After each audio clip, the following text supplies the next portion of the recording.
The uMkhanyakude District Municipality in KwaZulu-Natal is facing criticism from the Provincial Department of Cooperative Governance and Traditional Affairs over its proposed 14.6 million rand deal to acquire specialised water tankers. KZN Cogta says the expenditure is reckless, arguing that it has already deployed 5 water tankers to the municipality to help address water shortages in the community. Well, to unpack whether the proposed expenditure is justified or not, we're joined by the KZN MEC for Cooperative Governance and Traditional Affairs, Thulasizwe Buthelezi.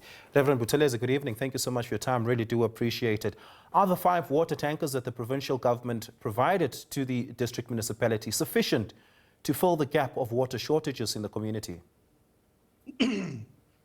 No, thank you very much, Oliver. I think we need to give the context for this particular issue is that the financial year for all municipalities begins in July, and it would be a good thing if uMkhanyakude had budgeted for the water tankers, as all municipalities do. What is alarming to us as Cogta, as the department that monitors the financial happenings in all municipalities, is that it's not even the 2nd month of the financial year, and already uMkhanyakude District Municipality is going to borrow money to fund this acquisition. Other municipalities such as KZN had budgeted for the purchase of water tankers, and that is the correct procedure. So we do applaud municipalities that acquire their own fleet, but what we do not agree with is to burden taxpayers with long-term debts which are unsustainable and which uMkhanyakude cannot afford. So, in a nutshell, your answer is that the 5 water tankers provided by the provincial government is not sufficient. However, that it would be untimely and perhaps rushed for uMkhanyakude District Municipality to go ahead and acquire its own outside of a budgeting cycle where it's sufficiently planned for this. Am I understanding that correct?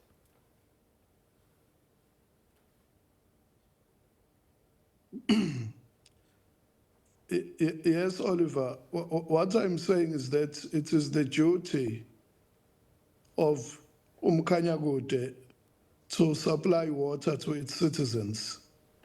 But because the district municipality has consistently failed for the past 5 years, as Cogta, we have supported them to supplement what they are doing with 5 water tankers.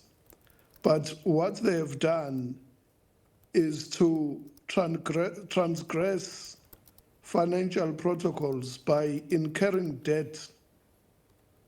You know, uMkhanyakude is one of the municipalities which are financially distressed. They have irregular expenditure, up to 5.1 billion rand. So we discourage municipalities from incurring debt to finance their operations. We prefer that they budget for that within their own equitable share so that they don't burden taxpayers with the debt. So what must then happen, MEC, in the interim between now and the next budgeting cycle or the next fiscal cycle? Surely uMkhanyakude has the responsibility to deliver water to its residents. If 5 water tankers is not enough to do so, it must then make a plan for what's supposed to happen in the interim. Well, it's unfortunate that uMkhanyakude has only decided to do this after 5 years of being in office. You know, there are just 2 months left of their term of office, and they decide to embark now on a very reckless spending spree, which they cannot afford. And therefore, as Cogta, we could not keep quiet when municipalities are not complying with financial best practice. Okay, so what will then be your intervention here, other than just to sternly warn them to not go ahead with this? Well, we have already deployed water tankers to Big 5 Hlabisa, to Mtubatuba, to Jozini, Umhlabiyalingana, and all other areas of uMkhanyakude, precisely because we could see the crisis that they were facing. So we would urge uMkhanyakude to work together with us so that they do not transfer the burden to taxpayers, but so that they reprioritize their budget. Oh my goodness. Seems like we've lost the MEC there. That's the MEC of Cooperative Governance and Traditional Affairs in KwaZulu-Natal, Reverend Thulasizwe Buthelezi, talking to us there on the decision of uMkhanyakude District Municipality to spend 14.6 million rand of unbudgeted funds to acquire water tankers. This, of course, despite the provincial government having provided 5 specialised water tankers to the municipality free of charge to them for the provision of water.